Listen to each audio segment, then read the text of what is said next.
함께 읽겠습니다. 5절 11절 시작. 오 내 혼아 어찌하여 내가 낙심하느냐, 어찌하여 내가 내 속에서 불안해하느냐. 너는 하나님께 소망을 두라. 그분의 얼굴에 두어심으로 인하여 내가 여전히 그분을 찬양하리로다. 11절. 오 내 혼아 어찌하여 내가 낙심하느냐, 어찌하여 내가 내 속에서 불안해하느냐. 너는 하나님께 소망을 두라. 내 얼굴에 건강이시오. 내 하나님이신 그분을 내가 여전히 찬양하리로다. 기도하겠습니다. 하나님, 말씀을 높이시고 또한 함께해 주옵소서. 이 모든 시간 주님께 맡기며 예수님의 전함을 받들어 기도합나이다. 아멘. 앉으시겠습니다. 제가 이제 낙심에 대해서, 낙심이 찾아올 때라는 제목으로 여러분들에게 두 번째 시간 지금 말씀을 드리고자 합니다. 자, 낙심의 원인에 대해서 우리가 여러 가지로 살펴보았습니다. 낙심의 뜻에 대해서도 또 살펴보았습니다. 자, 낙심은 용기와 담력을 잃어버리는 것이다 라고 말씀드렸습니다. 낙심이 오게 되면 여러 가지 이제 장애들이, 영적인 장애들이 옵니다. 낙심의 원인들에 대해서 잠깐 좀 더 언급하고 계속해서 낙심에 대해서 살펴보겠습니다. 낙심은 또한 신체적인 원인에서 올 수 있습니다. 그래서 몸을 잘 관리할 필요가 있어요. 사람이 건강을 잃거나 피곤하거나 또 이렇게 몸에 여러 가지 좋지 않은 화학적 변화나 호르몬의 변화가 생길 때에 이런 낙심이 올 수 있습니다. 특히 호르몬의 갱년기라든지 또 사춘기라든지 갱년기라든지 또 물론 정서적인 문제도 같이 올 수 있습니다. 또 출산 전후로 해서 또 오는 경우도 있어요. 디모데 전서에 보면 여러분들이 킹제임 성경에서는 이제 아내가 이 아이를 가졌을 때에 대해서 이야기를 하면서 그들이 이런 신중함과 또 여러 가지 절제와 또 믿음 안에서 잘 거하게 되면 거기서부터 구원을 받으리라 라는 말이 있어요. 그 구원은 거기서 말하는 킹제임 성경 디모데전서 2장에서 말하는 구원은 이 지옥으로부터의 구원을 말하지 않고 그들의 어떤 여러 가지 이 신체적인 분, 그 다음에 심리적인 것, 그 다음에 영적인 모든 것을 이야기합니다.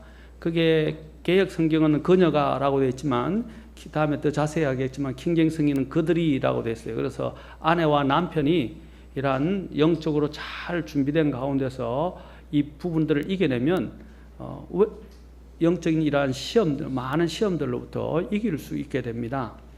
자, 어쨌든 그런 출산과 관련해서도 올 수 있고 또 기분이 저하되거나 낙심되거나 또 어떤 사람들은 또 나아가서 정서적인 면에서 우울증에 시달림을 받을 수도 있습니다.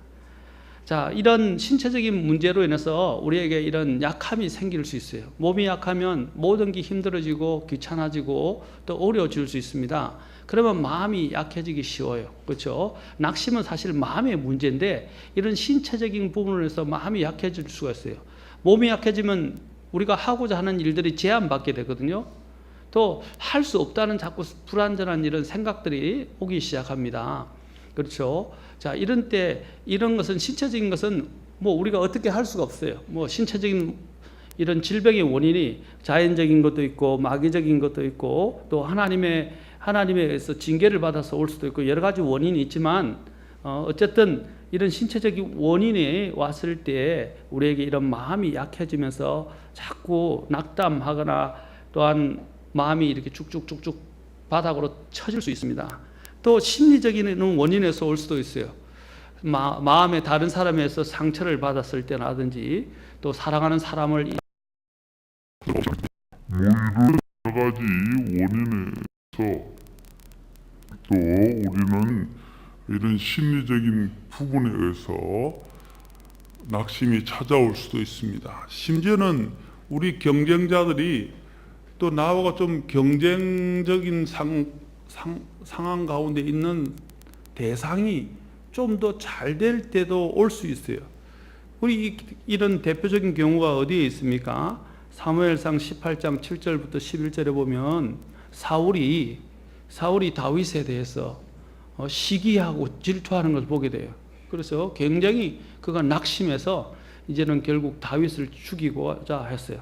사람들이 다윗에 대해서는 자기에 대해서는 천천히라고 말하면서 다윗에 대해서는 만만이라고 이야기합니다. 그렇죠? 그러니까 자기는 1000명을 죽였다고 한다면 다윗은 만만을 죽였다고 생각하는 이런 사람들의 이 칭찬으로 인해서 그가 시기하게 되면서 다윗을 미워하게 되었던 것을 보게 됩니다. 우리도 인간이기 때문에 자칫 순간적으로 그런 마음이 찾아올 수도 있어요. 그렇지 않습니까?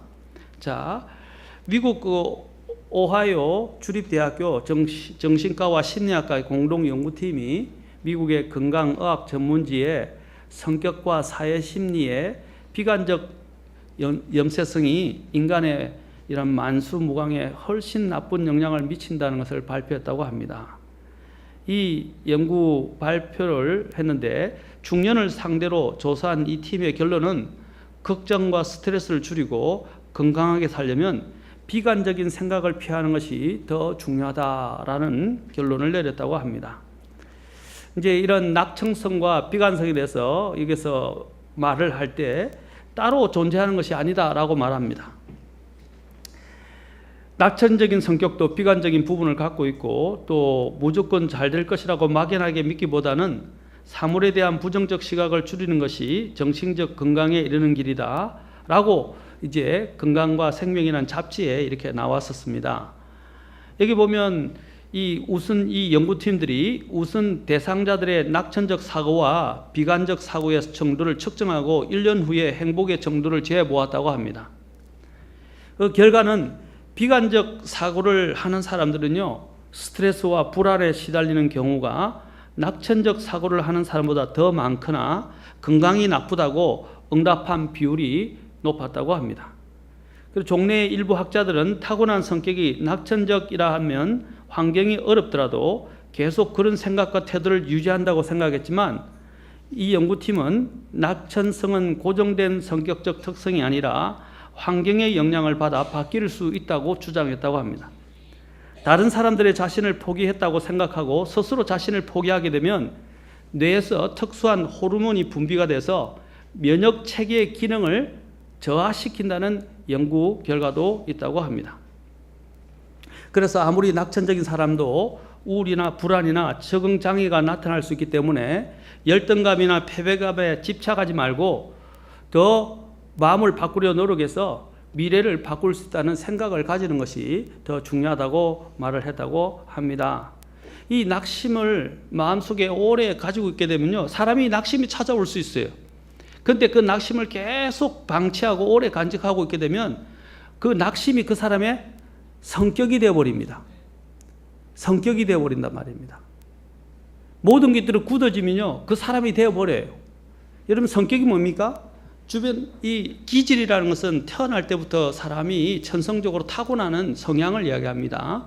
그러나 성격은 뭐냐면 주변 환경에 의해서, 그렇죠? 사람이나 환경에 의해서 그 사람이 점점점 고착화되면서 굳어져가는 그런 습성이나 습관이나 경향을 말하는 거예요. 그래서 이런 자꾸 비관적이고 불평하고 막 그냥 함부로 말을 쏟아내고 이 다혈 이런 부분들도 다 어디서 오냐면 이러한 부분들이 굳어져서 생기는 문제거든요. 그래서 나이가 들면 바꾸기가 더 어렵다고 이야기를 하는 이유가 이것들이 경직되고 굳어져서 더 이상 바뀔 수 없을 정도로 이렇게 너무 고질화되어 있다는 거죠. 그것이 가장 큰 문제라는 것입니다. 이 낙심조차도 그 사람 앞에 계속적으로 이렇게 자리 잡고 그걸 빨리빨리 해결 안 하고 그 상태에 붙들리게 되면 그 사람의 이 낙심의 상태가 그 사람의 성격이 되어버립니다. 그때 이러한 낙심이 또한 그 사람한테 오래 잡아주면 성격이 될 뿐 아니라 또 우리의 원수인 마귀가 그 사람을 이용한다는 거예요. 그걸 가지고. 그래서 그 사람을 자꾸 잡아 끌고 더 앞으로 믿음 가운데서 나아가지 못하게 된다는 것입니다. 우리는 우리 자신을 자꾸 보면 안 돼요. 이런 부분들이 뭐와 관련이냐면 자꾸 내 자신을 보거든요. 다른 사람과 비교를 하든지 아니면 내 자신을 내가 평가하고 내가 자꾸 저울질하고 내가 판단하려고 할 때 옵니다. 사도 바울이 뭐라고 말했죠? 나도 내 자신을 판단하지 아니하노니 라고 이야기를 했어요. 사도 바울도 자기 자신에 대해서 우리가 성찰을 하는 것은 나쁜 건 아니에요. 우리는 성찰이 필요해요. 그러나 최종적인 심판은 누가 하시는 거예요? 하나님께 합니다. 우리가 이런 하나님 앞에 심판을 받지 않으려면 어떻게 해야 돼요? 우리의 문제를 주님께 가져가면 돼요.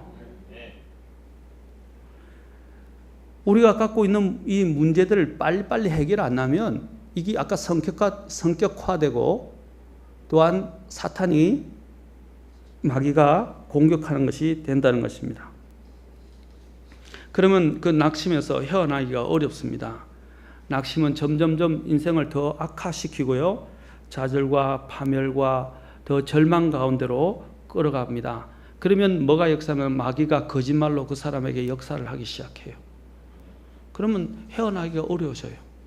헤어나기가 어렵습니다. 낙심에 또한 영적인 원인이 있습니다. 아까 제가 낙심을 해결해야 된다고 말했죠. 이제 낙심의 영적인 원인은 뭐냐면 첫째 죄책감입니다. 저는 영적인 원인에 더 많은 비중을 두고 싶어요. 죄책감. 아까도 말씀드린 이 죄책감 때문에 우리는 낙심할 수 있습니다. 이 죄책감에 사로잡히면요, 그 죄책감에서 사람을 몰고 갑니다. 우리는 또 죄를 지었던 것을 죄책감을 오래 두면 또 잊어버릴 수 있죠. 그러나 시간이 지나면 어느 순간에 또 기억이 납니다. 기억이 납니다. 그러나 죄를 용서받고 죄가 해결되면 어떻게 됐어요? 우리가 과거에 했던 부분이 없어지는 건 아니지만 하나님께서는 그것을 없는 것처럼 잊어버리시는 거예요. 그렇죠? 우리도 어떻게 해요? 우리가 이미 용서받았다고 생각한다면 내 죄책감이 다시 떠오를 수 있는데, 그렇죠? 미래의 어느 날에 떠오를 수 있어요. 그런데 그 죄책감이 이미 용서되었다는 것을 믿음으로 알게 된다면 어떻게 되겠어요? 빨리 일어날 수 있어요. 그러나 그 죄책감의 문제가 용서받지 못하고 해결받지 못했다면 어떻게 되겠어요? 계속 더 누적되고 거기에 끌려가게 된다는 사실이에요. 우리는 이런 죄책감, 제가 전에도 말씀드렸죠? 죄책감은 얼마나 무서운지 몰라요.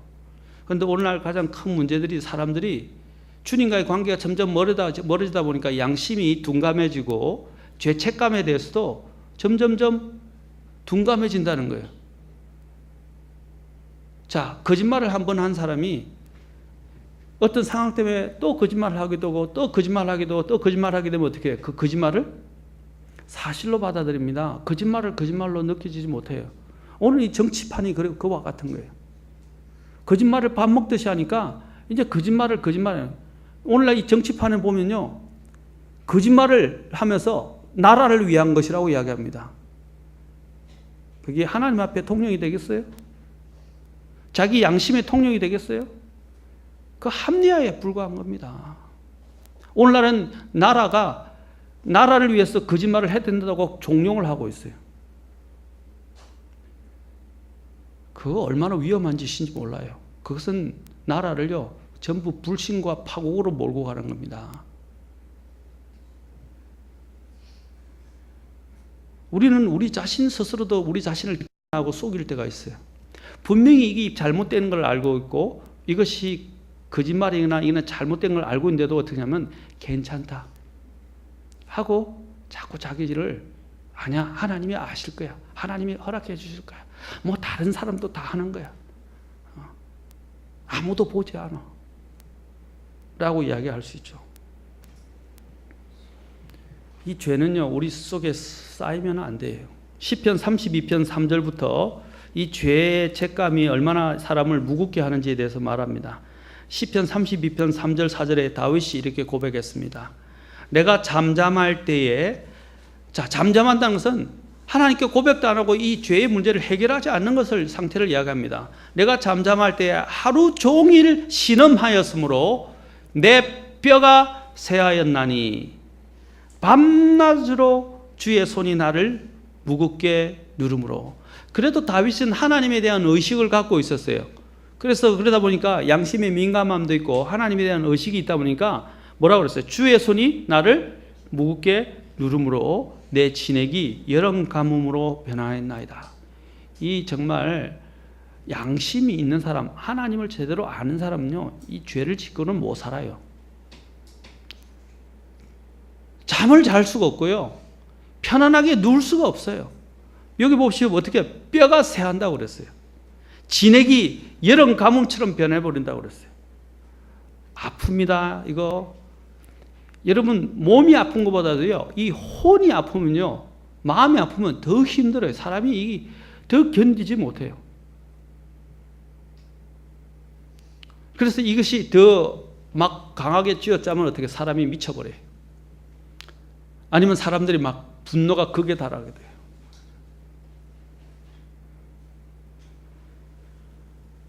여기 보십시오. 나를 무겁게 누른다라고 했어요. 무겁게 눌러버리는. 숨을 쉴 수 없을 정도로 압박감을 느끼게 됩니다. 여러분, 이 죄책감, 제가 말씀드렸죠? 죄를 지었다고 생각하면 어떻게 하라고 그랬어요, 제가? 그런데 이게 잘 안 돼요. 이상하게 잘 안 돼요. 신앙생활 오래 했던 사람들조차도 잘 안 돼요.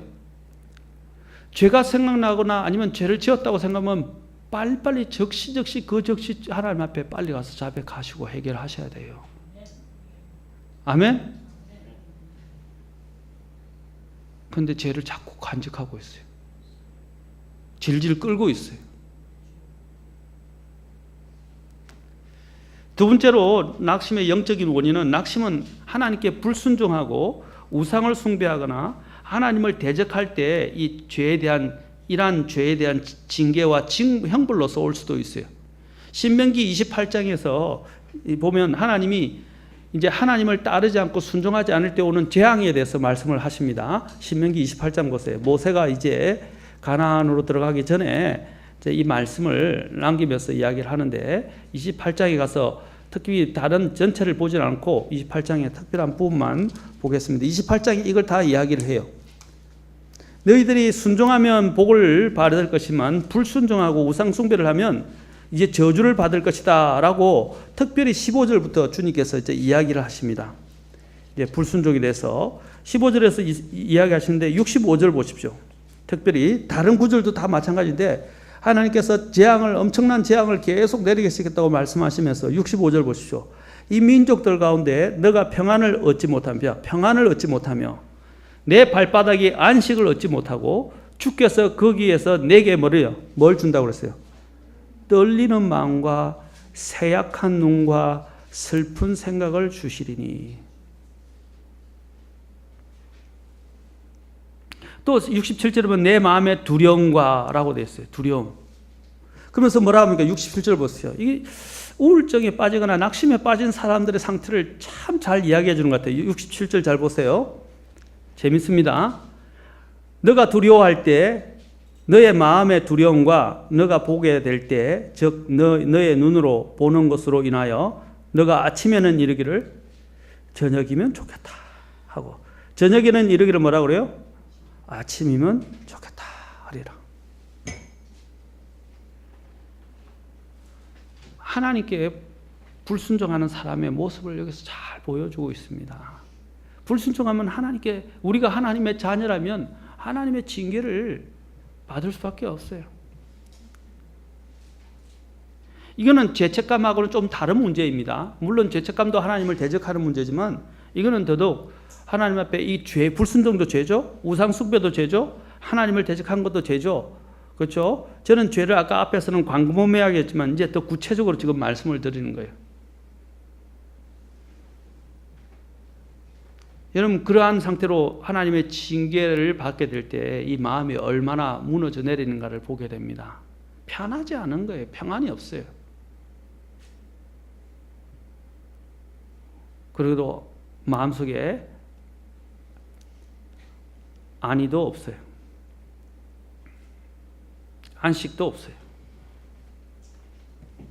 그냥 떨리는 마음밖에 없어요. 또한 세 번째로 낙심의 영적인 원인은 하나님을 잘 섬기다가 결과가 내가 예상한 것과는 다르거나 하나님의 그 응답이 더디다고 느끼게 될 때 낙심이 올 수 있어요. 마치 하나님이 나와 함께하지 않는 것처럼, 하나님께서 내 기도를 들어주지 않는 것처럼 자꾸 이렇게 상황들이 안 좋아진다고 느끼게 되니까 이제 인내하지 못하고 조급해하고 불안해하고, 이제 내가 볼 때는 이것이 빨리 지금 해결돼야 될 것 같은데 하나님은 응답하시지 않고 기도를 듣지 않는 것 같고 나와 함께하지 않는 것처럼 느껴지게 되니까 낙심이 오는 거예요.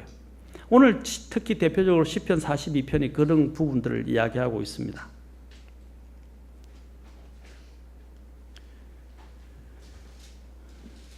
우리는 누가복음 5장 8절부터 11절에 보면 베드로가 온종일 가서 온 밤에, 그렇죠, 그물을 던져서 낚시를 했었어요.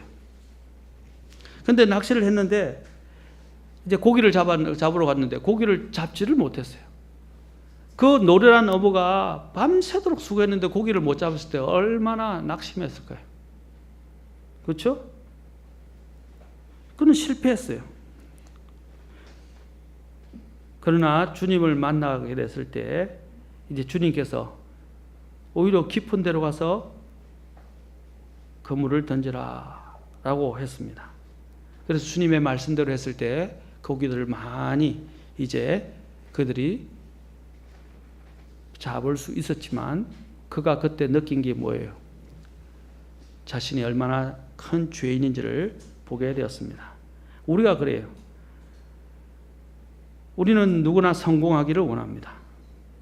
때로는 우리가 성공이요, 실패보다 더 나쁠 수도 있어요. 이스라엘 백성의 역사를 통해서 우리는 배우게 됩니다.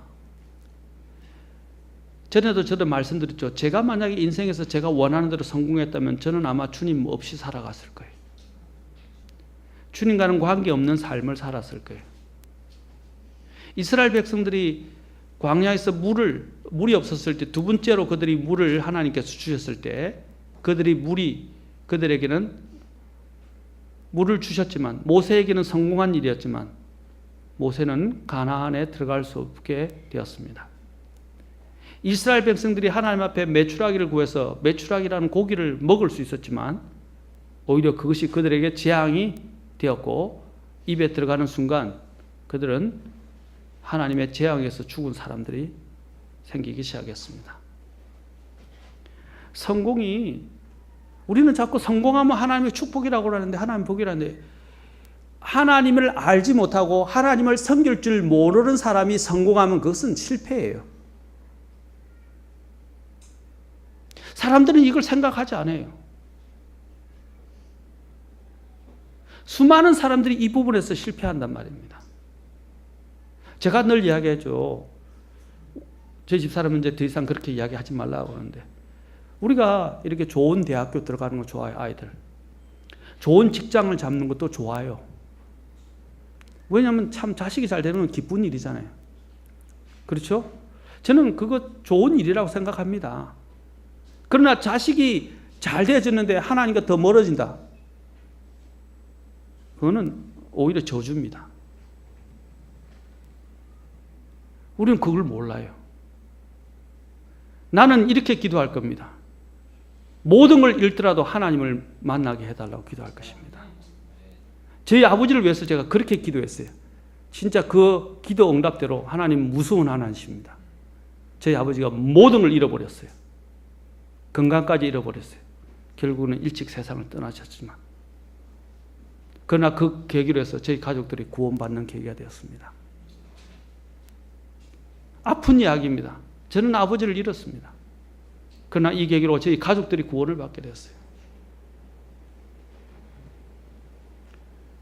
성공이 실패보다 더 나쁠 수 있다는 거예요. 여러분, 돈을 사용할지를 모르는 사람들이 돈을 벌면 어떻게 했어요? 제가 오늘 신문 칼럼 해놨는데 뭔지 아십니까?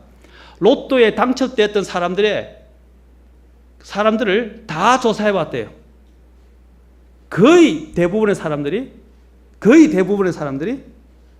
제대로 된 결말을 맞이한 사람들이, 성공적인 결말을 맞이한 사람이 없다는 거예요. 왜 그런지 아십니까? 돈을 사용할 줄 모르는 사람들이 돈을 손에 쥐었기 때문입니다. 돈을 사용할 줄 모르는 사람들이 돈을 일확천금을 얻게 되면 어떻게 되겠어요? 그들은 돈을 사용할 줄 모르기 때문에 결국 그들은 어디에 빠지겠어요? 주색잡기와 마약에 빠집니다. 아니면 도박에 빠져요. 흥청망청 다 써게 되는 거죠. 왜? 돈을 사용하는 방법을 못 배웠거든요. 돈을 벌려면요, 돈을 사용하는 방법을 배우고 돈을 버셔야 돼요. 우리나라가 이렇게 된 이유가 뭐 졸부들이 많아서 그래요.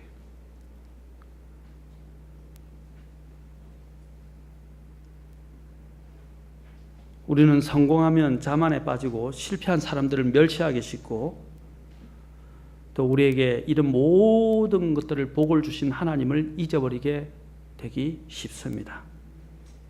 하나님의 손길을 잃어버립니다. 잠언에서 기도하는 두 가지 기도 제목을 구하잖아요. 그렇죠? 그 잠언에서 구하는 기도 제목 중에 하나가 뭡니까? 부하게도 마옵시고 가난하게도 하지 마옵소서. 가난하게도 마옵소서. 부하여서 어떻게 해요? 하나님을 모른다 할까? 가난해서는 남의 물건을 도둑질할까?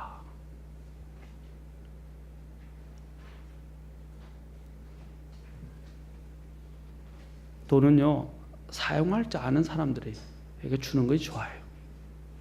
재주도요, 재주를 바로 사용할 줄 아는 사람에게 줘야 됩니다. 재능도 마찬가지입니다. 오늘날 보시죠. 사람들이 너무 많은 재능을 주니까 그 재능이 자기 것이냐, 자기를 위해서 사는 사람들이 많아요. 오늘날 교회 보면 너무 안타까워요.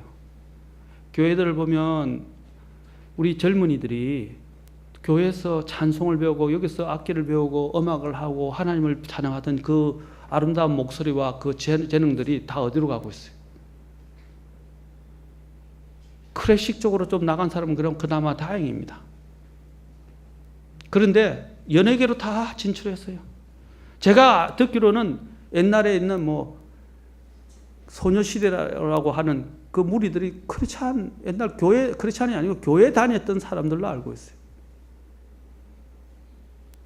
그들은 이제 교회를 안 다니고 하나님을 대적하는 사람들이 됐어요. 얼마나 무서운 일입니까?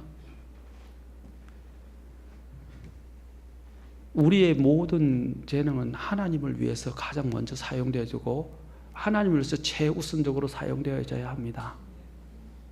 아멘. 우리 자녀들 위해서 그렇게 기도하세요. 악을 위해서 사용하지 않고 하나님을 위해서 사용할 수 있는, 그리고 하나님을 사랑하는 사람들이 되게 해달라고 기도하세요. 성공을 하더라도 그 성공을 하나님께로 돌릴 줄 알고 하나님을 위해서 제일 많은 부분들을 하나님께 드릴 수 있는 그런 자녀들이 되게 해달라고 기도하세요. 아멘. 나중에 후회합니다. 지금은 뭐 표가 안 나겠죠. 하나님 앞에 섰을 때 후회하게 됩니다. 우리는 또 사역이 뜻대로 이루어지지 않을 때, 네 번째, 신실한 주의 종들이, 또 신실한 주의 일꾼들이 낙심할 수 있다는 것입니다.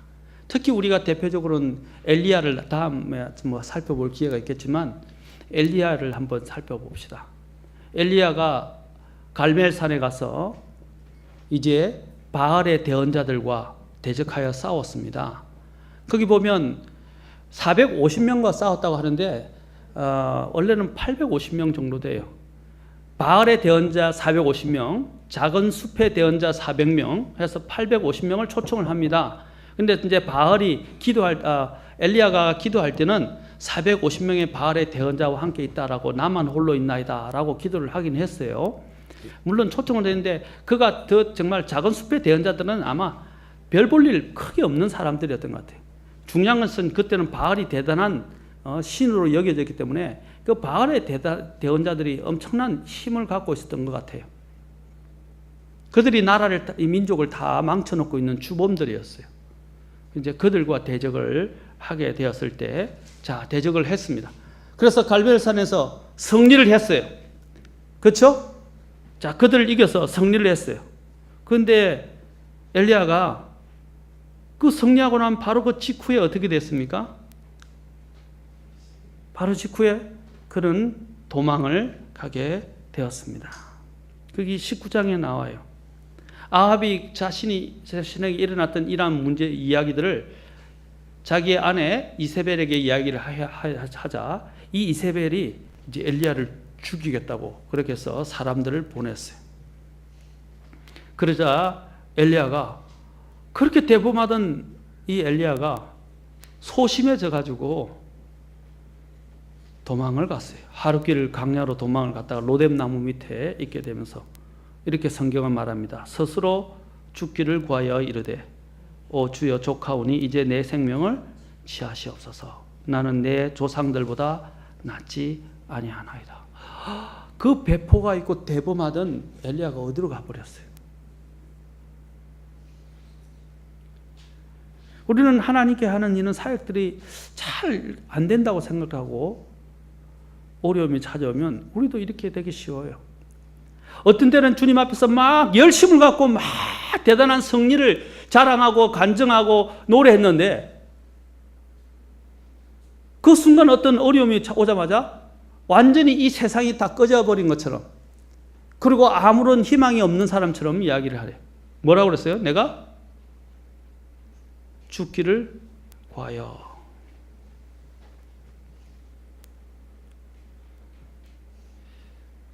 이게 참 낙심의 대표적인 모습입니다. 여러분, 하나님의 위대한 사람들에게도 이런 낙심이 찾아왔어요. 제가 말씀드린 것은 모든 사람에게 낙심은 찾아옵니다.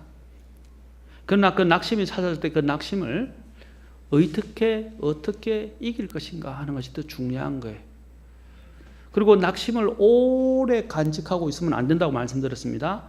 낙심은 다 찾아와요. 그 낙심에 붙들려 살면 안 돼요. 빨리 이겨내셔야 돼요. 빨리 그 낙심을 물리치셔야 됩니다.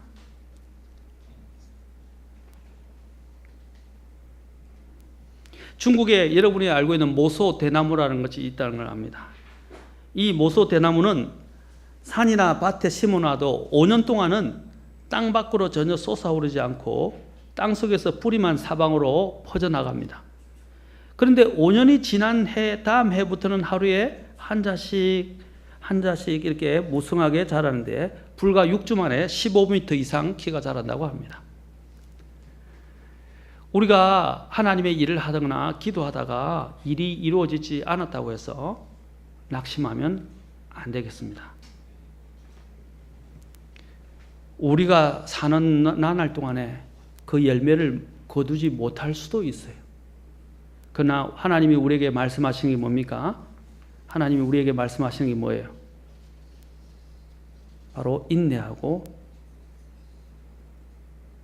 끝까지 신실하게 맡겨진 일을 감당하라는 것입니다. 그래서 지난 시간에 제가 읽었죠? 갈라디아서 6장 9절 우리가 잘 행하는 가운데 지치지 말지니 우리가 기진하지 아니하면 정하신 때에 거두리라. 또 데살로니가후서 3장 13절에서도 그러나 형제들아 너희는 잘 행하는 가운데 지치지 말라. 아멘. 모든 게 사방이 다 안개와 같이 막 자욱하고 앞이 안 보일 수도 있어요. 사방으로 우겨쌈을 당할 수도 있어요.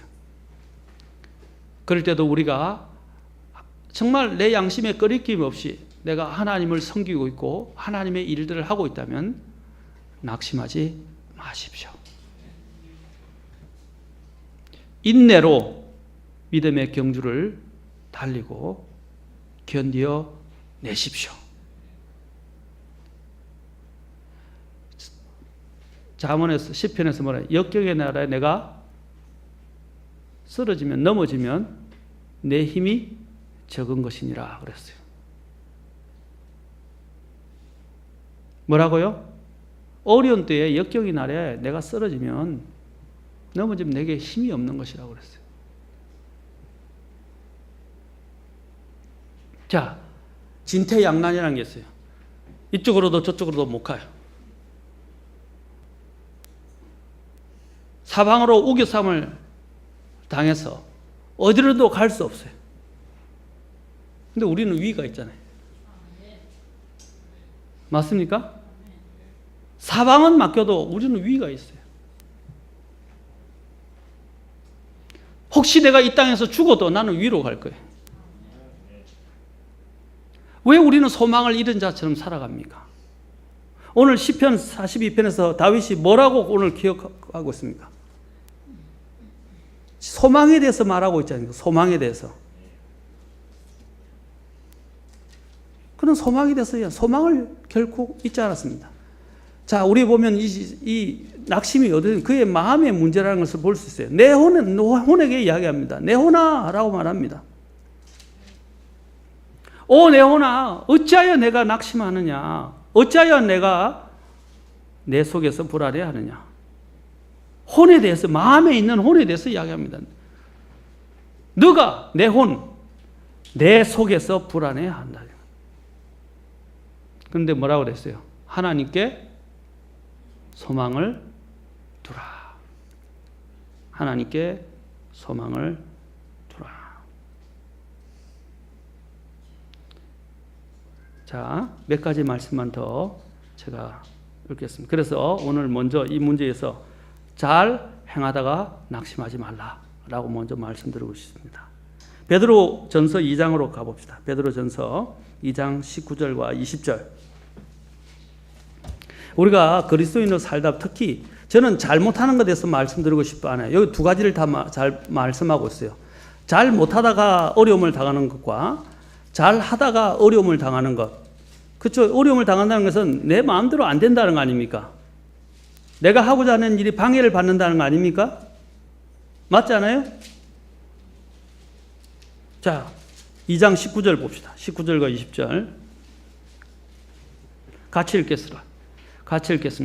19절, 20절 시작. 사람이 부당한 일을 당하고도 하나님을 의식함으로 고통을 견디면 이것은 감사할 일이나 너희가 너희 잘못으로 인하여 매를 맞고 참으면 그것이 무슨 영광이냐. 그러나 너희가 잘 행하고도 그것으로 인해 고난을 당하고 끈기 있게 그것을 견디면 이것은 하나님께서 받으실 만한 것이니라. 아멘. 우리가 잘못으로 인해서 매를 맞는 것, 이 경우에 대해서 말합니다. 아까 그는 잘못해서 매를 맞는 것은 하나님의 징계예요. 그렇죠? 낙심해도 그때는 낙심하지 마세요. 하나님의 그것도 하나님의 사랑이 우리를 두르고 있어요. 하나님이 사랑의 매를 드신 거예요. 그걸 믿어야 돼요. 그리고 빨리 회개하고 주님께로 돌이키시면 돼요. 자, 근데 문제는 뭐냐? 우리가 잘 하는데도 어려움을 당한다. 고난을 당하고. 그런데 19절에 뭘 어떻게 하라고 그러죠? 이런 잘 행하는데도 사람이 부당한 일을 당하고도 누구를 의식한다고요? 누구를? 하나님을 의식함으로 고통을 견디면 이것은 감사할 일이고, 또 어떻게 하라고 그랬어요? 하나님을 먼저 의식하고 고통을 견디라. 두 번째로는 어떻게 했어요? 밑에 20절에 하반절에 고난을 당하고 끈기 있게 그것을 견디면 이것은 하나님께서 받으실 만한 것이다. 여러분, 못하다가 매 맞아 놓고 뭐 낙심 이야기하지 마시고요. 예? 물론 그것도 낙심일 수 있지만 잘하다가 낙심이 됐을 때는 어떻게 하라고 했어요? 하나님을 의식함으로 견디고 끈기 있게 견디고 그러면 하나님께 받으실 만한 것이다. 이걸 잊지 마시기 바랍니다. 잠언 19장 3절에 보면 사람이 자기가 잘못해서 낙심하게 되는 것 또한 경우를 이야기하고 참 재미있는 표현을 하고 있습니다. 잠언 19장 3절에 이렇게 말합니다. 사람의 어리석음이 그의 길을 굳게 하고는 그의 마음이 주를 향해 안달하느니라. 자기의 어리석음으로 일들이 다 꼬이고 잘못되었는데 그냥 안달하는 거예요.